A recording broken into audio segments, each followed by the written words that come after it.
KETV Newswatch 7, chronicling the stories impacting our community. Stories making a difference.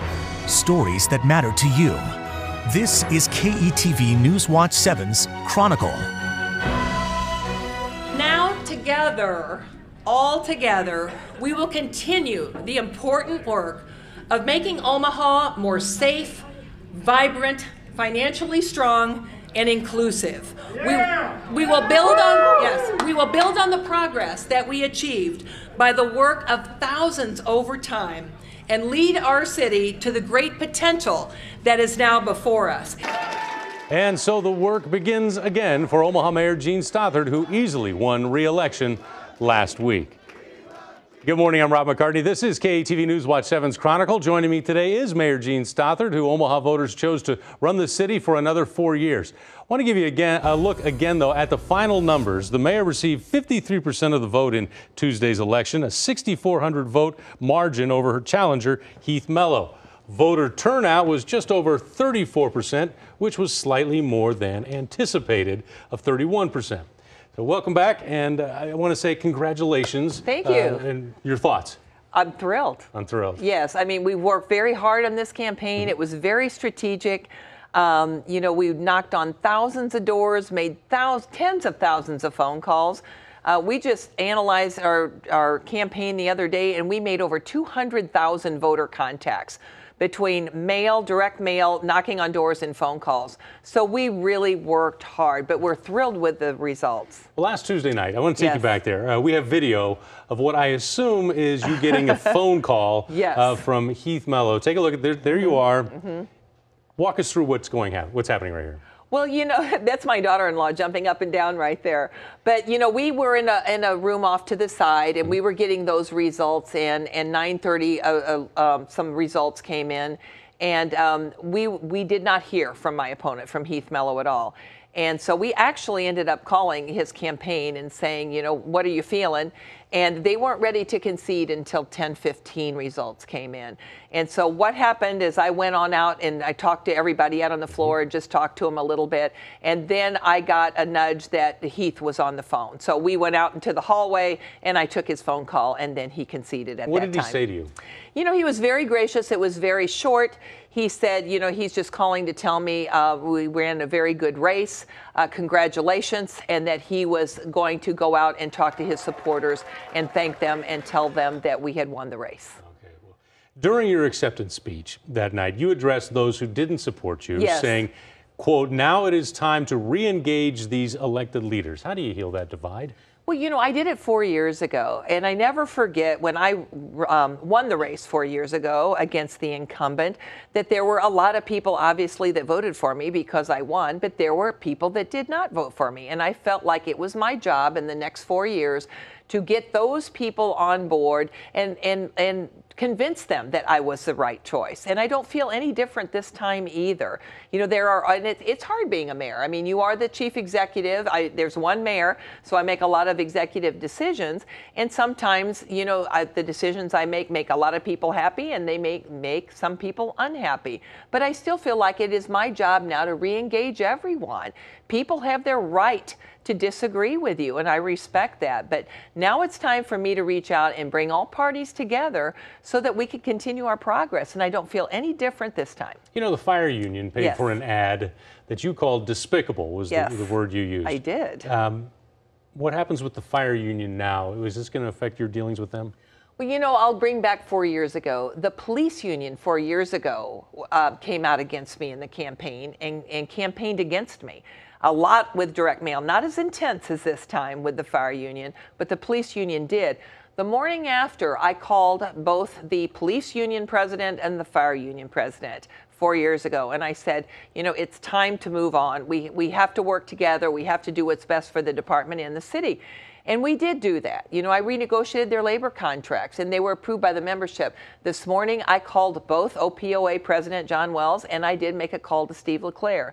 And so I did talk to John Wells, and I'm still waiting for a return phone call from Steve LeClaire, but hopefully I'll hear from him. Yeah, and LeClaire actually put out a statement shortly after the election congratulating you. Yes. But he also said, and here's the statement, campaigns often discuss important yet sensitive issues. Regardless of who sits in Omaha's highest office, our goal will always be to protect our members and provide the highest level emergency service to the people of Omaha. It is our hope that the mayor can put our differences aside so we continue working toward this goal for the next 4 years and beyond.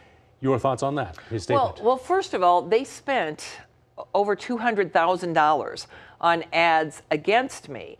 And I'm really not sure why they chose to do the ads that they did, because they were attacking our police department and the management of Chief Schmatter. You know, those commercials were directly, I thought, insulting to the police department. I didn't appreciate it, and neither did the police department. I did not understand their strategy, and I don't think it worked very well for them. Now, having said that, we have to move on. And, you know, I negotiated their last labor contract. I'll have to negotiate their next labor contract.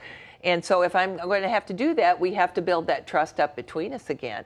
I reached out to them. Hopefully they will respond to me. One other issue on relationships, Sheriff Tim Dunning. Yes. What's that going to be like? Well, you know, I hope it will resolve our issues. We had a good working relationship until we started the discussions of the crime lab. I don't think that should stop any other relationships we have. You know, I didn't make the move to block Sheriff Dunning on his phone, and I'm more than willing to talk to him again. So I will reach out to him also. In fact, I've already asked my chief of staff, who used to work with Sheriff Dunning, to reach out to him and see if we could set something up so that we could talk about it. We should be able to talk through these issues, even if we disagree. We're both elected officials, and we need to work together, and I'm more than willing to do that. And so that's just something we have to do. I always had the position, you cannot hold grudges after a political race. It doesn't benefit anyone. And you just got to put that campaign rhetoric aside and move forward. We did that with Taylor Royal. You know, Taylor Royal had some commercials that were very critical, but immediately afterwards, he came forward to me and supported me. I appreciated it. He was walking door to door with me. And you just got to put that aside. So I'm willing to move forward. And during the campaign, you were saddled with the nickname Mean Gene. People talk about that. Well, I'm sure you probably heard it before. Dealing with your assertive management style. Are you okay with that? Do you want to change that, or does that bother you at all? You know what? It doesn't bother me at all. And I've had that nickname longer than just during this campaign. And it doesn't bother me at all. You know, a mayor's job is difficult. It makes it more challenging being the first woman that has been mayor. A lot of the tough decisions I make, I always feel like if a man would make it, he would be a courageous leader. If a woman makes it, she's disagreeable or she's mean. And I just have to deal with that. But I think people understand that I am willing to work with anybody. You know, my position is always not who's at the table, but who's not at the table. And we will continue to work together. So if they want to nickname me Mean Gene, I think I've been called worse. So I'll take that. Okay. Let's go through some of the comments you made from election night. Some of the things you said need attention. The quote is, enhanced transportation options and better streets. Yes. Message loud and clear during this campaign. Yes. Campaign has been roads and the need to do something about it now. Yes. Will they get the attention they need now and continue to? Yes, absolutely. And, you know, I'm as impatient as those people who are saying those things. I want those roads fixed yesterday, too. But it's an issue of what we can afford and what the taxpayers are willing to pay for. I have doubled the street resurfacing budget. Just recently, when we reconciled the police contract, we had money that we were saving for their increased pensions and salary. We had saved more than we needed to, and we had about $5 million additional that we weren't planning on, and so I immediately put that in roads. That's going to be done this summer.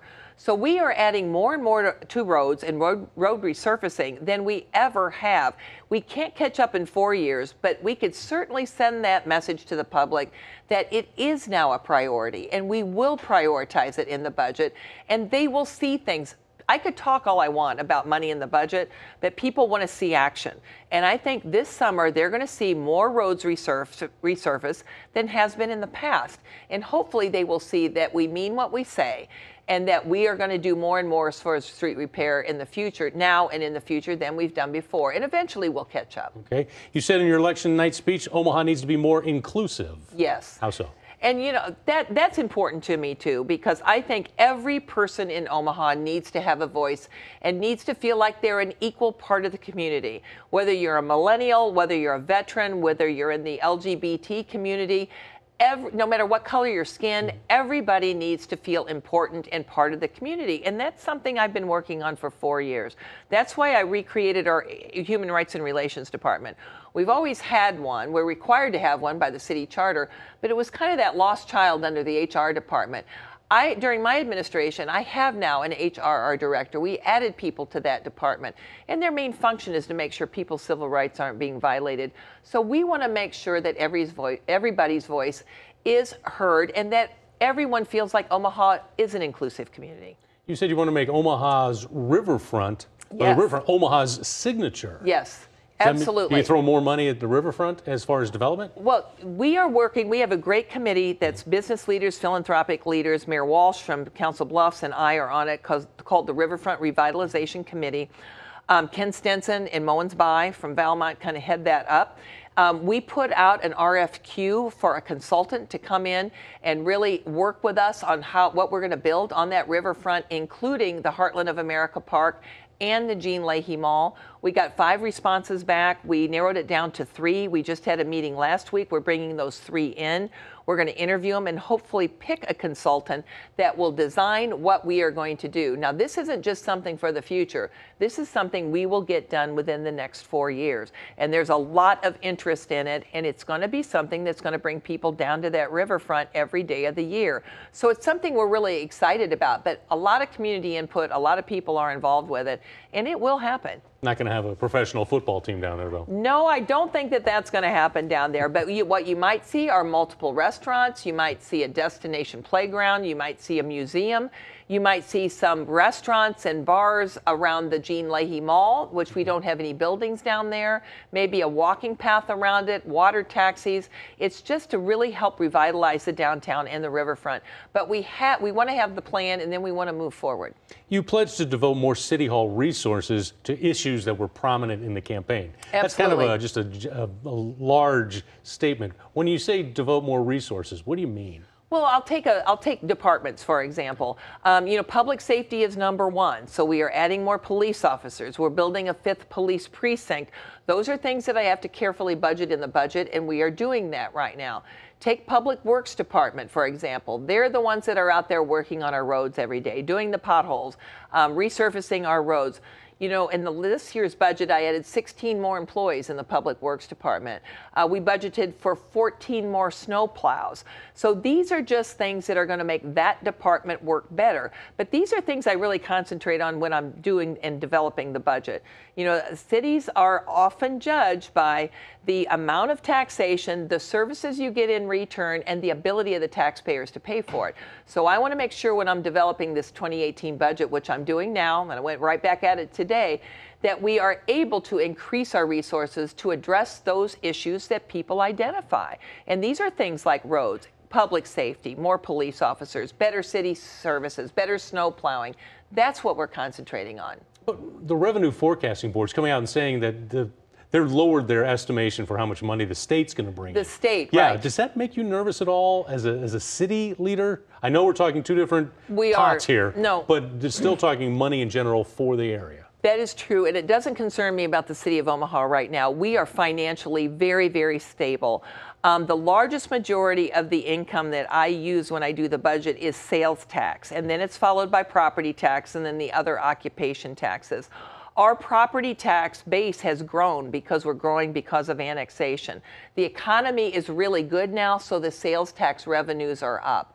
And so I feel very, very confident with the revenue that we are getting in the city of Omaha now. And so state revenue doesn't concern me as much as what I see, what I'm developing with the budget right now. And right now, our economy is really booming in Omaha. And so I'm very confident that it will stay that way in the near future, too. Basically, it's control what you can control. And Absolutely. Okay. Absolutely, yes. Well, we want to take a short break, but when we come back, we're going to continue our discussion and conversation with newly re-elected Omaha Mayor Jean Stothert. You're watching KETV News Watch 7's Chronicle.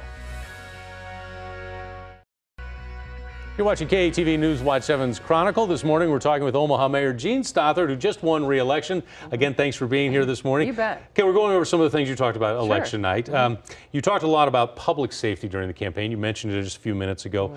You said you were going to continue a relentless focus on public safety was a phrase you used. Absolutely. What's that mean, a relentless focus? Well, you know, we have those statistics out there. Obviously, people know we've added 56 more police officers. We're at a historic high, the number of police officers.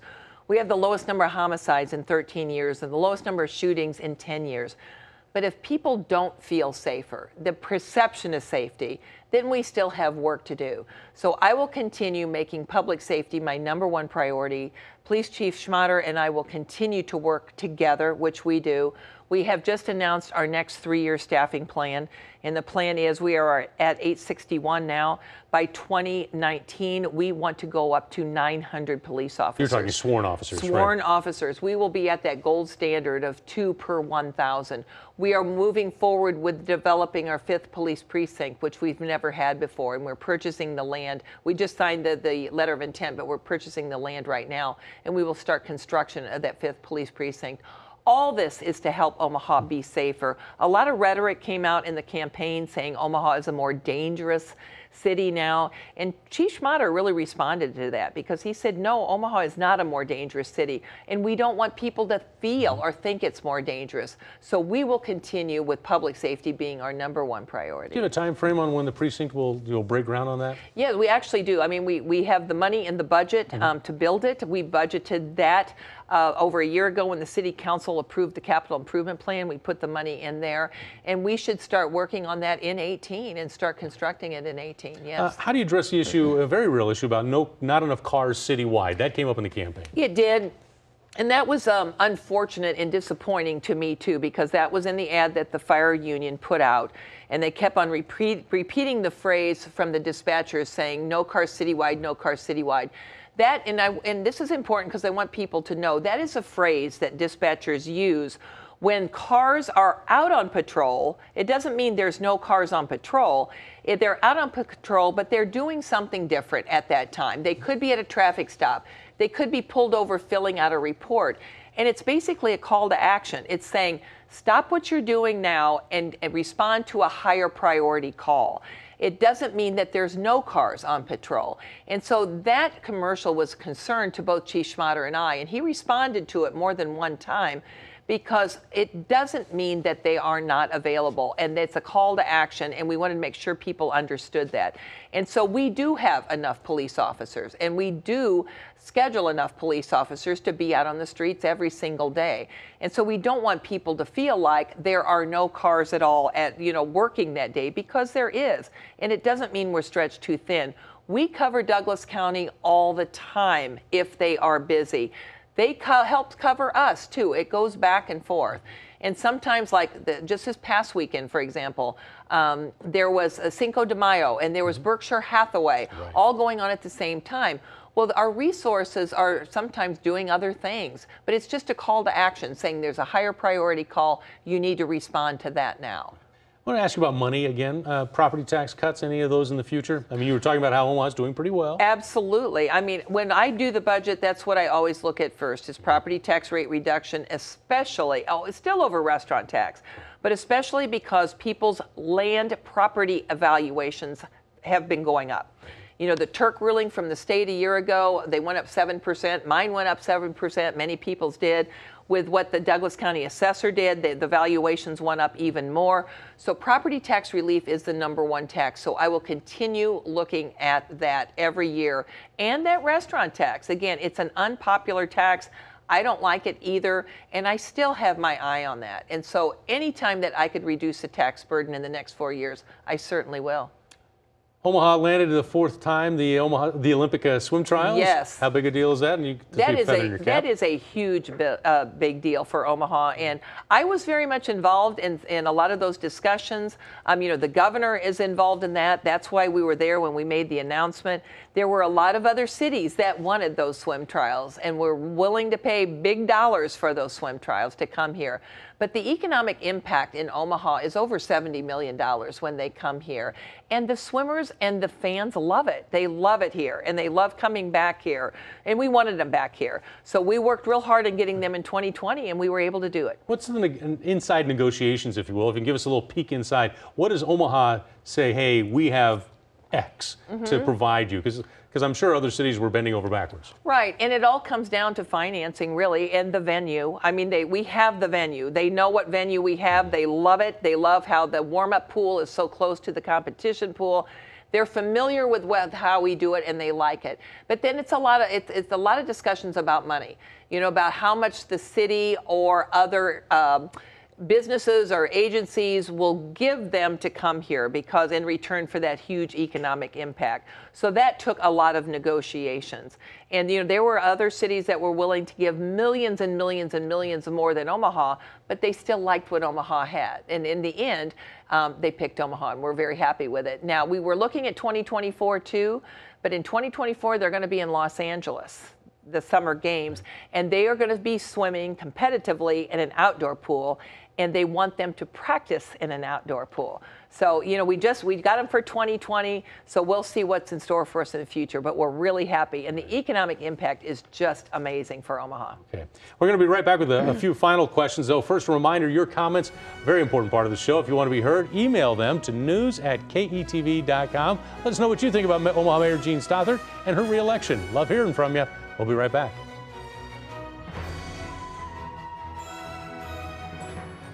Welcome back to KATV News Watch 7's Chronicle. This morning, we're talking with Omaha Mayor Jean Stothert. The voters overwhelmingly re-elected Tuesday for another 4 years. Don't have a lot of time left. Just a couple questions. Most memorable moment of the campaign?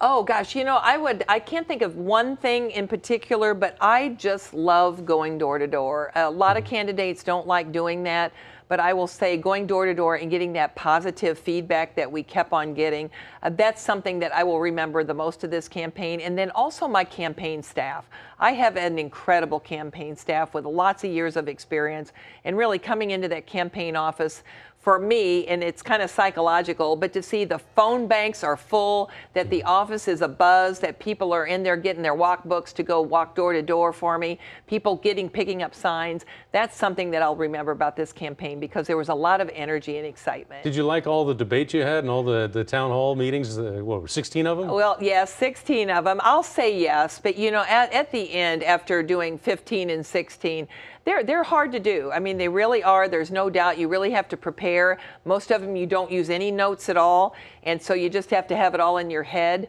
And I feel like I understood the city. I was able to answer the questions, but it's a lot of back and forth. And when number 16 was over, I was relieved. Yeah, yes, I saw it on your face, because number 16 was right where we're sitting here. Right, yeah, that's right. Are you going to take any time off? I know last time you had talked about you were in California and you were on the phone with Public Works the whole time because of the snowstorm. Yes. Any time vacation coming up? And you know, I am going to take a little time off. In fact, I haven't seen my mom, who's 87 and who lives in the St. Louis area, since September. I injured my back in September and I couldn't travel too well, and I haven't seen her in a long time. So we're going to take some time and go visit my mom. And I think that'll be nice, just a time to get away. But I have a lot to do right here, and I got to get that budget done.